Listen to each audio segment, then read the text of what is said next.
What's going on, guys? I'm here today talking to you about the GPX MOTO 250E. This is very much like a KTM. Suspension and chassis feels just like the KTM I just sold and got off of. I know a lot of you guys are probably wondering about these. Are they good? Are they not good? Well, that's what we're here to find out. I bought this because, I'll be honest, I was looking for an XR250 and I couldn't find a clean one. I wanted to go with a simple air-cooled bike, and this is what I came upon. I'm going with one of these. I'm going to see how the China bike works out for me, and I'm going to report it back to you guys the whole way. This one is the 2021.5 model, so it's styled after the KTM, not the Husky. Very cool bike. Comes with oversized pegs, oversized brake pedal. This is the air-cooled version, and we can talk more about that later. Pretty much all the FSE and TSE models all look very similar in style and design. I think it's really just the power plant and a few minor details going from the 4-stroke to the 2-stroke on these bikes. So let's get into it.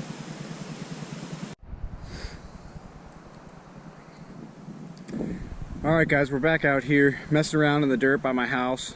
It's a big dirt pile in this abandoned construction site, and I'm ready to get into what I think of the bike. I've got about 200 miles on it now, so I have a pretty good idea of you know, how it rides, things like that.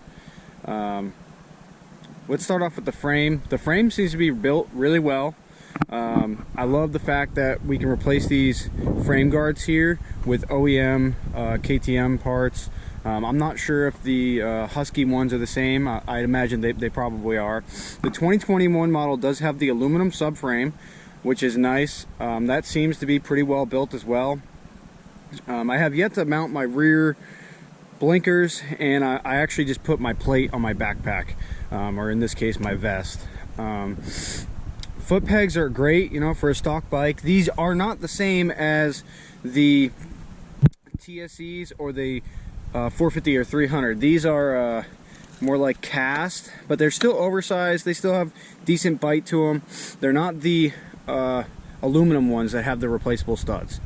I'm not sure if they have different brake pedal on the 300, 400, or 450 and the 250R.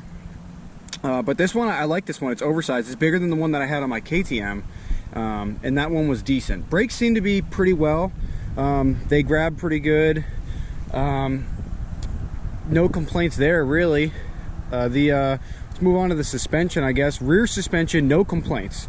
I love it. I came off a KTM that had just the single shock, no linkage. And that was okay. It performed well, but I'm used to a linkage bike, so I guess I should say I'm more in favor of the linkage. The front fork, I haven't made up my mind on the front fork yet. I'm still playing with the clickers, still trying to see where I like it. It seems to take your big hits pretty well. The smaller hits, sometimes it feels like it's not even working on the smaller stuff. So we'll see how that breaks in. Some guys say that they get 150 miles on it, or you know, something like that, and they seem to start feeling difference in the front forks. I'm undecided on that. That is definitely one of the things I'm not sure of on the bike so far. Headlight's great. It's actually the same one I had on my KTM, so I'm pretty used to that. I did put a Nelson Riggs bag on here and put all my tools in here. It's a little heavy, a little hard to get used to at first, but it's better than putting that stuff on my body and feeling that weight on my back all day. Tugger Strap, I actually made this. This is paracord, just in a big weave. That's pretty cool. If you guys want to see how to do that, I can make a short little video on that. Handguards, nothing to brag about there, nothing to really complain about either. They're pretty standard KTM style or Husky style handguards. Controls overall are pretty good. Start button seems to be okay, hasn't failed yet. Nothing crazy there. all this is pretty good. No low beam. That's one thing you guys should know about the stock headlight. It doesn't have a low beam, just the high beam. The dashboard is probably one of my favorite things about this bike. All of my friends that ride KTMs wish they could get one of these on their bike, because the KTM one works, but it's not the best. The bike also doesn't come with a horn, so you'll have to add a horn. I stuck mine down in here because I don't have radiators, and that worked out pretty well. Engine is really good. I can't speak for the 5-speed model of this bike, but the 6-speed is it's a joy to ride. It's really smooth, no vibrations. Overall, I think they did a good job. It comes with a, I believe that's a 28mm Nibby carburetor on there. Comes factory with a NGK plug. Overall, no complaints with the engine itself. Couple of things to note though, they do come with a sticker on the exhaust. Mine melted off. That was one thing that I was not too stoked about on the first ride. The other thing to note is these bikes seem to come with the carburetor with the needle inside the carburetor set at the highest position, which was just way too rich. Even though I'm right here at sea level in Florida, it was still too rich for where I'm at. So that's something to note. Definitely have to play with the carburetor when you get one of these. Gas cap. I did have a problem with the gas cap. It was not venting. You'll hear a lot of guys talk about that online. It's true, it doesn't vent, so that actually almost stopped me from going on my first group ride with a few friends. Luckily, I was able to take it apart with a screwdriver, remove the check ball out of it, and we were back on the road. KTM Style Kickstand, they work. They're not the best. I went through 2 of them on my last bike. I'm going to try my best to not destroy this one. They just kind of come loose. The bolt will start to come loose every time you kick it, and then you next thing you know, you look down, you don't have a kickstand anymore. That happened to me actually on my last ride on my KTM, and that was the ride that I decided I was done with old clapped out bikes. You'll notice that the shifter is not the OEM one. Playing around with shifters, I don't like the OEM one because the way the bend is, it hits the case and I can't get it to be level with my foot peg. It sits a little bit below the foot peg and it works, but it's not great. So I swapped it out for, actually that's a shifter for a 98 CR80. And it goes on there, it's got a better bend on it, but the distance from the shifter to the foot peg is a bit far for me. I wish it was a little more back here. So might try a different shifter, might even just cut my stock one apart and weld it back together. So we'll see. Might order another one for a spare too, because I've been known to break some shifters. But overall, guys, I think they're good bikes. I think if you're looking for a simplistic, air-cooled bike that's going to get you down the road and you're going to have a lot of fun on it, this is probably a good bike for you. You know, the power is not overwhelming, but it has plenty. I haven't found anything that I haven't been able to tackle yet.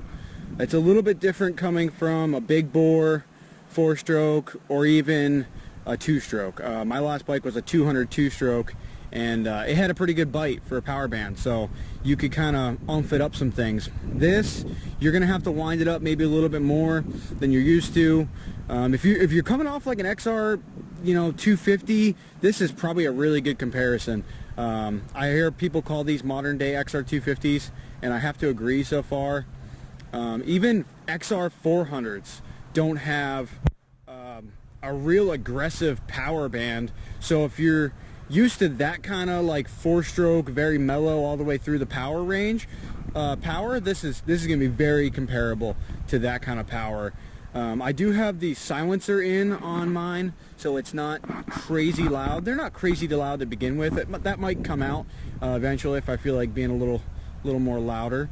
And I'm definitely going to try the 4-degree timing advancement key that Joe Henner is selling online, and I heard that there's a big gun CDI box that plugs right into these and kind of makes it rev a little bit faster maybe, and I heard it gives you like another 500 RPM, which I don't think you really need the more RPM. I think if it just revved a little bit faster, that would be something I'd be interested in. Mods to come are going to be graphics. I think the white looks good, but I'm not a big fan. One big thing that I don't like is I take this bag off a lot, and I'll commute to work on this bike, and this white fender reflects so much light back at my face at night. It drives me nuts. Not a fan of that. Seat's okay. I could see some people's complaints with it being, you know, kind of too hard. I don't know if this is different than the previous year. I heard that when you order an aftermarket seat, you actually order it for the KTM now, not the Husky. So I do believe this is a different seat. Overall, though, I think it's better than my KTM one. My KTM one had a tall seat on it, and that was really hard, really narrow too. This isn't terrible, but I could see a seat concepts in my future maybe. And I ordered a KTM grab handle that would typically go right here, but the spacing was just off just a little bit, so I might have to do a little more research and see if there's another one I could put there. I do like having a grab handle on the side of the bike. If that's not if I'm not, you know, able to find one like that, I'm going to probably build another Tugger Strap for the rear, so at least I have something to grab the back of the bike with. Overall, guys, I think these are good bikes for the money. I don't think you can really go wrong if you're a weekend warrior and you're balling on a budget. I would love to have a brand new Husky in my garage, but I also don't feel like forking over the dough. So I'm happy so far. Like I said, only 200 miles on the bike. And you guys can look forward to more riding videos. I'm going to bring you as much content as I can. I've got some lightweight ADV stuff planned for this bike. Going to be doing an overnight here, hopefully in the next few weeks if the weather cooperates. And we're going to ride out into the state forest and do a little bit of riding and do an overnight camping adventure. So stay tuned for that kind of stuff, guys. And if there's anything you want to see more in depth on this model, the 250E, let me know. I'm more than willing to post photos or add another video up for you guys. Another thing that I just remembered to note on this bike compared to the 300, the 450, and the 250R is those bikes are now coming with billet hubs. This bike does not come with billet hubs. Not a huge deal to some guys. Some guys might not like that. I personally, if I destroy these wheels, I'll probably get some stock KTM ones or something along those lines, and maybe get these relaced in some Supermoto wheels or something cool. Who knows? But like I said, if there's anything you guys want to see, let me know, and I will try to get some more pictures or video, whatever you guys want to see on it. Thanks.